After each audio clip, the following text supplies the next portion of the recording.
Hello guys, and welcome to Mattsbeamer. Today's car is the Vauxhall Astra Mk5, also known as the Vauxhall Astra H. The Vauxhall Astra is a car that is known to everyone, from the young to the very old, and basically that's due to the Astra being a household name since way before I was born. 1979 was the year Vauxhall gave birth to the Vauxhall Astra. I actually remember my uncle taking me for a drive in his. It didn't even have seatbelts in the rear.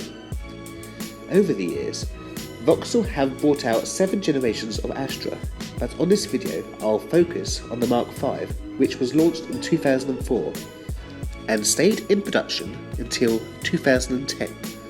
The car was available in a 5-door hatchback and an estate, a van, a 3-door hatchback, which was called the Sport Hatch, which at the time had a very special option of an extended panoramic windscreen which extended into the roof area. It was very unique at the time, though I do not know how much and the replacement would be. They also made a good looking convertible which also looked like a coupe when the hardtop roof was up. There were a few trim levels to choose from: the Life, Club, Design, SXI, SRI, Elite and the VXR. Then there were plenty of special editions, which Vauxhall seemed to love doing. There was also a great choice of petrol and diesel engines.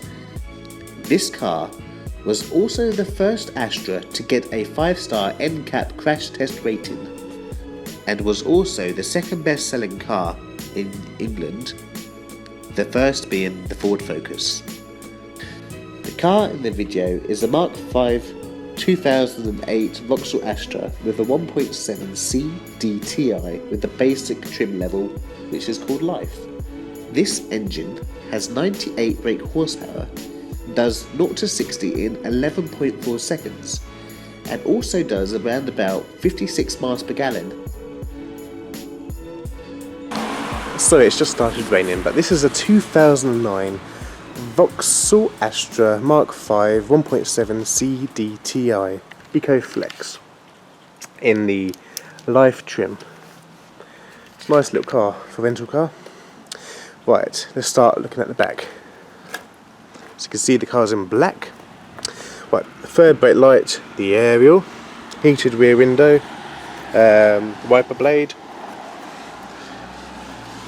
Just below, the big Vauxhall badge, the Astra badge with a nice chrome strip that goes down the back. Is the EcoFlex badge, but this is very familiar on certain cars in that sort of era the car was made. I like the clear and red light cluster on the back of the car.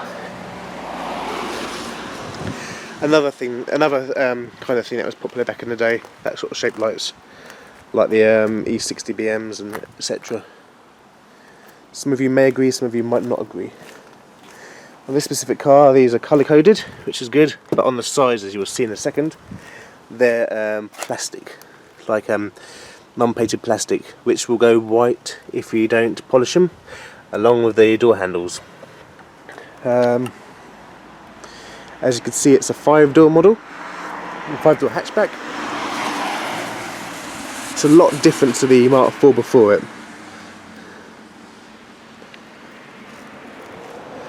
Going down the side, there's the Life badge. A clear indicator, colour-coded mirrors, apart from these bits here. On the other side, it has a little strip there, so it sort of zooms in a bit more for you. This is where the VIN number is on all cars these days in England. Yeah, obviously as before, it's a very basic model. It's got the usual modern style wipers. Big, massive headlights. I like this design of these actually. Going along to the front, you have a big chrome grille with the Vauxhall badge, with the period, the V shape. Down below that, so it's raining, so I'm trying to do this quick. You can see where the toe and eye would go. This one here is very basic, as I said before, and doesn't have any fog lights on the front, but just has a sort of like an infill. This car here has the steel wheels with the standard hubcaps, and the tyres on these ones are the size 195/65R15s. There you go. Not a bad little car. To be honest, if I had the choice between this car here and this car here, I'd pick the Focus any day, even if the Focus was a basic spec one.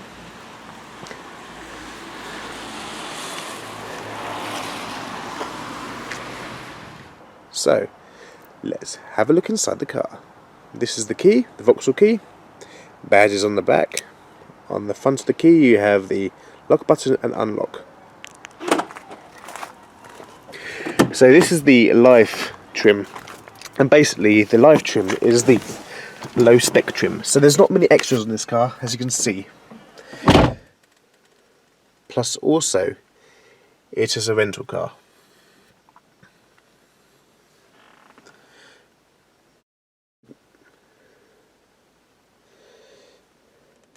So, starting from the centre of the dashboard. The top of the dashboard, above this line here, is all soft touch plastics. Just below we have a screen here, the time, the temperature and the radio station.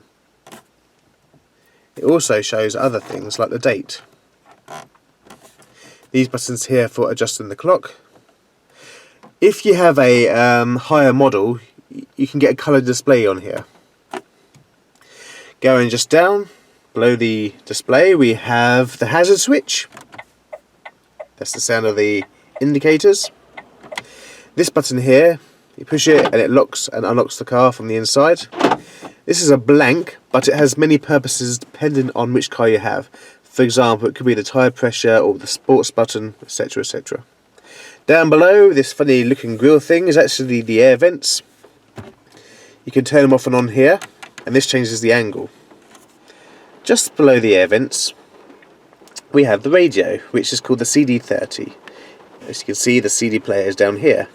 The eject button, skipping tracks or radio station, turn it onto CD mode, radio mode AM or FM, the usual buttons you get on the radio, like travel announcements, etc.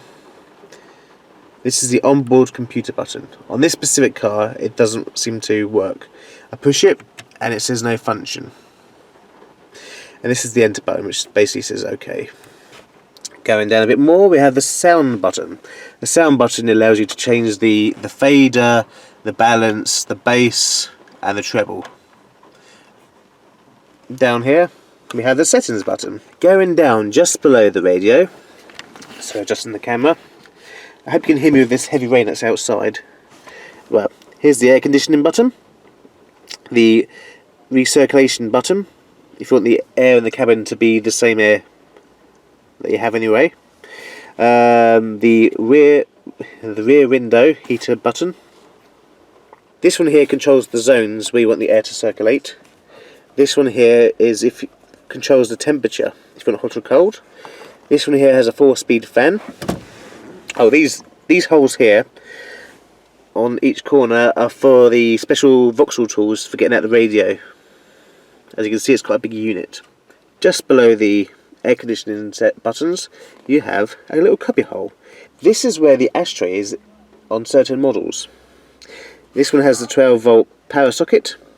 Just below the power socket you have the manual transmission. This specific model has a 6-speed manual, which is pretty good. But for me, when you change gear, it's a bit, I don't know, they just feel like they're being pulled in sand. Like on the BMs and the Fords, you just flick them into gear. But that's just minor niggle. Don't let it put you off the car. The reverse in this car is to the left and up. But what we have to do is push the button just here, lift it, take it to the left and push up. There you go. As you can see, this part of the dash is all in a plastic silver trim, which probably would scratch quite easy. Down below the gear shift, you have a little space here, which is ideal for putting your phone. That's my iPhone 6 Plus. Fits there perfectly. Back a bit more, you have the conventional handbrake, which is good. Back a bit more, you have a cup holder. Just one cup holder for your coffee or hot chocolate, whatever you're having. I really like a hot chocolate at the moment. Okay, going to where the driver is. This is what the driver sees. I'll put the car on ignition number 2. There you go, the lights come on. I like the orange effect. It reminds me of the BMs because I do like an orange dashboard. So looking at where the driver looks, this is the instrument cluster. You have the rev counter, the fuel gauge, and the speedo. This car is very good on fuel. It's a 1.7 CDTi, and it's the Eco Flex. So it's better on tax, better on fuel. It's just very good. I've only put about £30 in 1 week, and I've been driving all around the local area. In the middle you have the mileage display and the amount of miles on your last travel. To reset it, you push this button here, which I shall do now.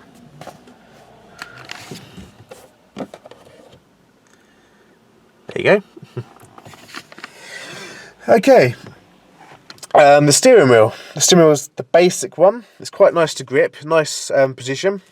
The horn sounds good, as you can see.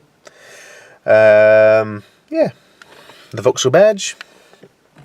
On higher up models, you get like the cruise control and volume controls all in the steering wheel. The stalk on the left controls your high beam and indicators. The just below that, you have the steering wheel adjuster. So push it down. You can pull the steering wheel towards you and push it back, and also you can go up and down. So that's pretty good that you have a lot of adjustment. I should lock it back up. Okay. That's about it on that side. On the right hand side you have another air vent. Right, these are the light controls. This one here would be the front fog lights if it had front fog lights. This is for the rear fog lights. This is the like the low beam settings, etc. Just twist it to the right. There you go. This one here controls the brightness of the dashboard. You just push it in and twist it left or right. And this one here controls the angle of the light on the road, depending on what load you have in the back of the car.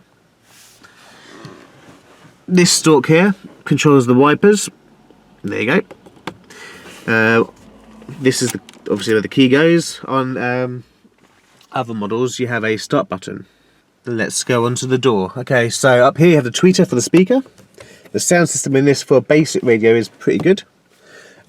These here control the mirrors. Up, down, left, right. On the actual door itself you have a chrome door handle. These are the electric window switches.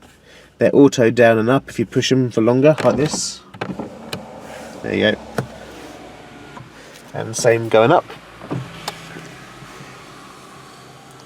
If all the windows were electric, you would have obviously more buttons to push. The door grab, the another cubby hole. Up here is where the airbags would be, and just here. Another speaker down there. Let's have a look in the back of the car. Take the key out. That noise was because I left the key in. So here is where the VIN number would be, and paint codes, etc. The VIN number is also down here. If you lift it up, you should see it, but I won't show you the actual specific VIN number on this car. This car doesn't have any floor mats. The seat on this one can go up and down by pushing this. Just here you have the this reclines and declines the seat, and this one here you put it up and you can slide the seat forwards and backwards. Oh yeah, this car has the ODB2 as well. Underneath my phone, 1 second. Just under here you have the OBD2 socket for diagnostics. Just clicks back into place. Alright, go into the back of the car. Ouch. That's hit my head.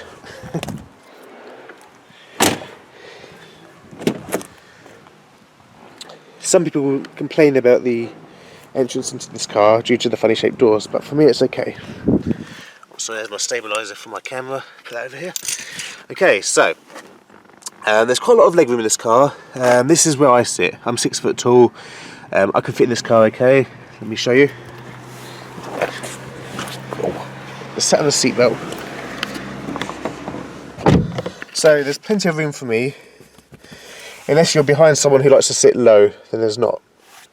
This is the view from the back.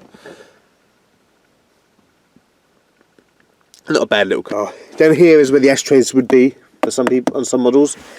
If it was a smoker's option, this button here allows you to raise and lower the headrest, which is quite cool. All drivers, all people in the car have a grab handle.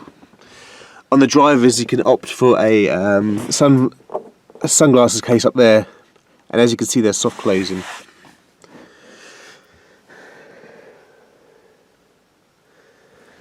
Yeah. Obviously, most cars have the ISOFIX nowadays. Okay, so this door, remember it's the basic trim, has the wind-up windows, grab handle, small bit of storage there for your sweets for the kids, and obviously the grab handle, which is chrome looking. The seat belt. Spin up my butt. So there you go.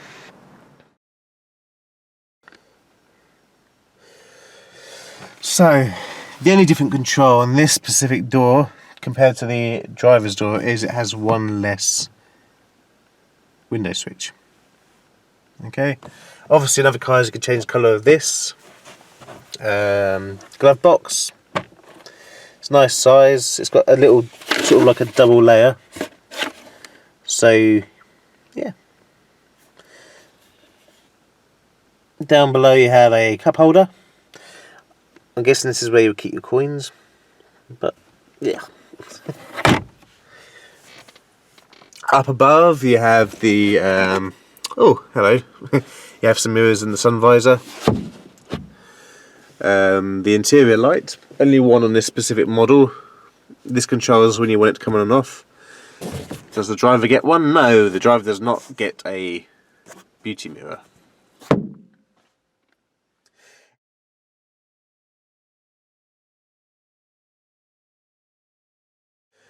Anyway, I'm going to pop the bonnet.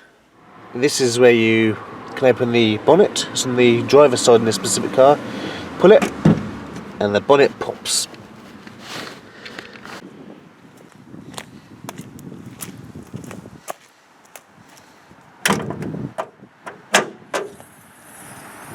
Hydraulic lift. Let's start her up and let you listen to her. So it's 1.7 CDTi Ecotech EcoFlex. Okay, let's start the car up inside. Hopefully the lens isn't wet. Again, so key in the ignition. Turn it to position number 2. All the lights come on. It's in neutral. The inspection light comes on with a 0, which I think means it should have a service about now. There's the mileage again. Let's start her up. So the car is warm. I've driven it about today and visiting family. Here's a rev for you. That light there that's still on is the handbrake light.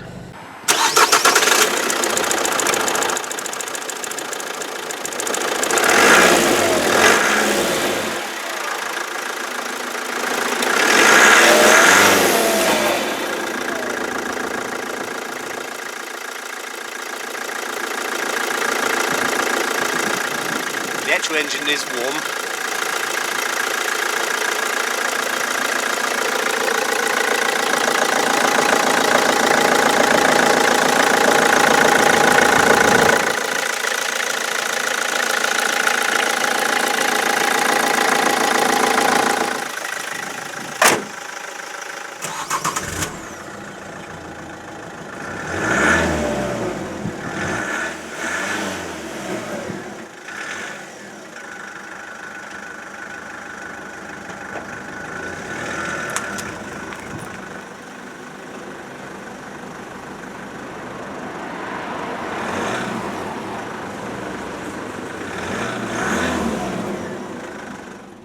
Hey, if you've made it this far into the video, thank you for watching.